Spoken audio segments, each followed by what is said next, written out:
kur paliek visi tie cilvēki un visi tie izgudrojumi, par kuriem visi priecājās.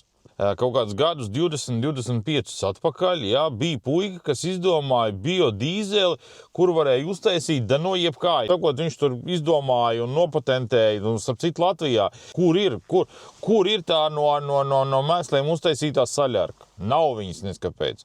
70. gada beigās izdomāja mašīnu, kura brauks ar ūdeni. Ja? Un viņa vienkārši izdomāja, bet viņa eksistē, viņa brauc, viņai tur bagāžniekā stāvēja kaut kāda kastīte iekšā vai ne, kur pārtaisīja tur to ūdeņu, tur, ja es nemaldos, ūdeņu radīja vai kaut kā tam līdzīgi, viss jau, mašīna brauc un viss notiekās. Ja? Kur ir tā mašīna? Kaut kāds gadus 15 atpakaļ, ja? Viss izdomāts ir mākslīgās acis, tulītās tur smadzenēs kamera pieslēdzās klāt un viss redzēs. Kur ir tie cilvēki ar tām kamerām? Kur? Pilns ar akliem cilvēkiem, nevienam vēl kamera nav iestādīta iekšā. Uztaisa kaut kādus šitos te bumus un pēc tam viss klusums. Kaut kāds neredzams regulators ir vai kas?